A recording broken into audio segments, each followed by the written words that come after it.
मैं मिस्टर मोहम्मद याकूब आप लोगों के सामने एक ऐसे शख्स को रूबरू कराने जा रहा हूं जिन्होंने अपने एमएससी के दौरान ही नेट क्वालिफाई किया है और उसके बाद उन्होंने 2 बार लगातार जेआरएफ क्वालिफाई किया है। जो नेट जेआरएफ की तैयारी कर रहे एस्पिरेंट के लिए एक मिसाल है।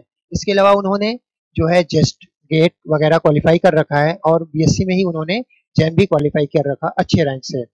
आइए मैं मिस्टर मोहम्मद इमरान साहब को आपसे मिलवाता हूं। आप इनसे जो है उनके पर्सनल एक्सपीरियंसेस के बारे में जानेंगे, कुछ सवालात करेंगे जो नेट जेआरएफ की तैयारी कर रहे एस्पिरेंट के लिए मददगार साबित होगा। इमरान साहब, मेरा जो है पहला सवाल आपसे ये है कि आपने जो नेट जेआरएफ की तैयारी की तो उस दौरान जो है आपको किस तरह की प्रॉब्लम से जो है फेस करना पड़ा और आपने उसको जैसे कैसे जो है हैंड ओवर किया? जी, याकूब सर, देखिए मैंने जो नेट का एग्ज़ाम की प्रिपरेशन है वो मैंने एमएससी सेकेंड ईयर से सेकेंड सेमेस्टर से शुरुआत की थी। तो उस टाइम पे तो पता ही है कि एमएससी का जो सिलेबस है उसको भी कवर करना एक बहुत बड़ा चैलेंज होता है। तो उसको के साथ-साथ फिर मैंने सोचा कि एक जो नेट का एग्ज़ाम है सारे एमएससी स्टूडेंट्स के लिए एक ड्रीम की तरह होता है कि ये एग्ज़ाम वो क्वालिफ़ाई करे। तो मैंने इसमें स्टडी करना शुरू किया। तो फिर और जो भी ये प्रीवियस ईयर क्वेश्चन पेपर्स हैं, वो मैंने सॉल्व किया।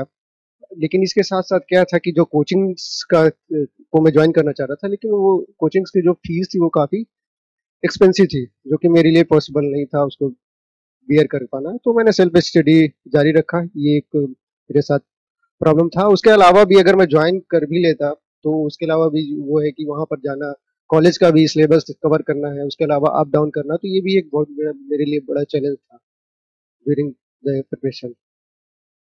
जी इमरान साहब, मेरा दूसरा सवाल आपसे ये है कि कुछ स्टूडेंट जो किसी कारणवश जो है कोचिंग नहीं ले सकते हैं, तो वो जो है सेल्फ स्टडी करते हैं।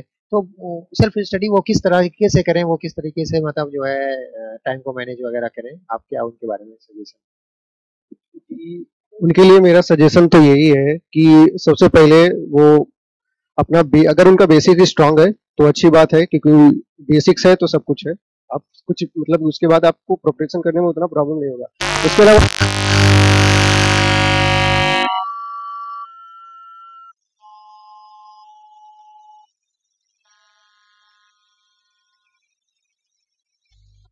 कितने नंबर आप क्वेश्चन पूछे जा रहे हैं, ठीक है।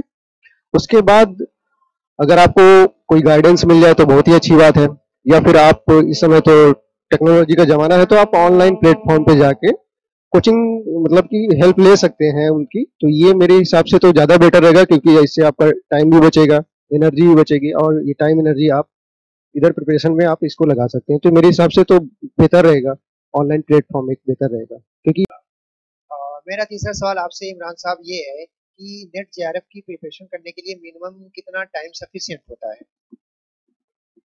देखिए याकूब सर, मेरे हिसाब से तो 6 महीने का टाइम बहुत है, अगर आपको एक अच्छा गाइडेंस मिल जाए। क्योंकि आप कितने इसका जो सिलेबस है काफ़ी वास्ट है, आप सारा सिलेबस कवर नहीं कर सकते हैं। तो आपको क्या पढ़ना है, क्या छोड़ना है, क्या इम्पोर्टेंट है, तो ये आप एक प्रॉपर गाइडेंस के तहत कर सकते हैं। तो I think under proper guidance 6 month is more than enough. Okay Imran साहब, एक और मेरा क्वेश्चन है कि आपने अपनी प्रिपरेशन के दौरान जो है तारिक सर और केके सर से आप मिले, तो उन्होंने अपने जो है कुछ आपको गाइडेंस दिया, तो उन गाइडेंस से आपको किस तरह का बेनिफिट हुआ वो जरा हमारे जो दर्शक हैं उनको जो है थोड़ा सा बता दीजिए।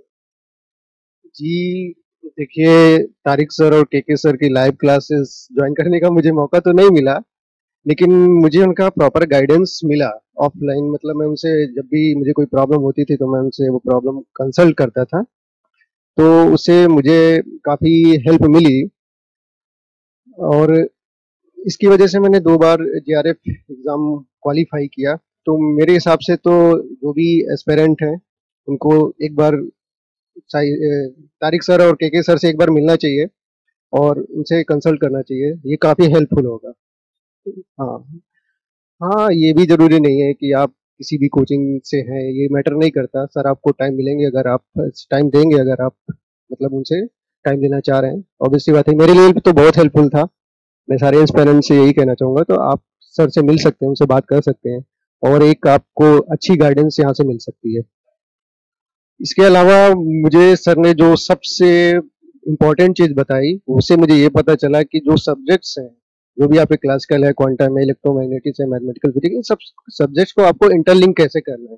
क्योंकि इस टाइम पे जो प्रॉब्लम्स पूछी जाती हैं, वो मिसलेनियस टाइप की प्रॉब्लम होती है। मतलब एक ही क्वेश्चन में आपको एटॉमिक का भी यूज़ करना है, क्वांटम का भी यूज़ करना है, कभी-कभी मैथमेटिकल फिजिक्स का उसी में यूज़ करना है, तो आप इसको कैसे इंटरलिंक कर सकते हैं। और शॉर्ट टर्म में मतलब कि मिनिमम टाइम में आप मैक्सिमम क्वेश्चन कैसे अटेम्प्ट कर सकते हैं, तो वो ट्रिक्स सर ने मुझे सिखाई और मेरे लिए काफ़ी बेनिफिशियल थी। हाँ, यस, यस। मेरा जो है लास्ट क्वेश्चन आपसे ये है कि अभी जो है तारिक सर ने नेट जेआरएफ की कोचिंग के लिए एक ऑनलाइन प्लेटफॉर्म तैयार किया है। और ये इंडिया में ये पहला ऐसा प्लेटफॉर्म है जो net JRF and other competitive examination के लिए जो है ऑनलाइन जो है क्लासेस या ऑनलाइन लेक्चर्स जो है प्रोवाइड कराता है।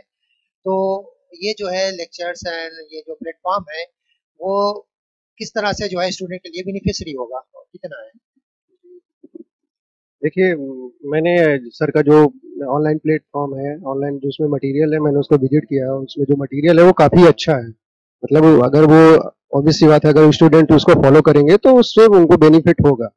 और टेक्नोलॉजी का ज़माना है, तो आजकल मतलब कि उसका यूज टेक्नोलॉजी का यूज करके स्टूडेंट घर बैठे अपना पैसा भी बचा सकते हैं, टाइम भी बचा सकते हैं और मतलब घर बैठे अच्छे से प्रिपरेशन कर सकते हैं। तो ये फ़ायदा है। और तो और हाँ, और मेरे हिसाब से तो स्टूडेंट्स को ज्वाइन करना चाहिए। जब मैंने मतलब बिना सर की लाइव क्लासेस अटेंड किए मैंने 2 बार अगर जेआरएफ क्वालिफ़ाई किया है, तो ऑब्वियस सी बात है कि अगर स्टूडेंट्स, मेरा तो ये मानना है कि अगर स्टूडेंट्स इस मटेरियल को एक्सेस करेंगे, एक्चुअली इनका जो ऑनलाइन प्लेटफ़ॉर्म में जो डाउट सेशन है, वो भी बहुत अच्छा है। आप प्लीज़ उसको एक बार विज़िट कीजिए, मेरे हिसाब से तो आप लोगों को बहुत फ़ायदा होगा। ये तो मेरा कहना है। Thank you.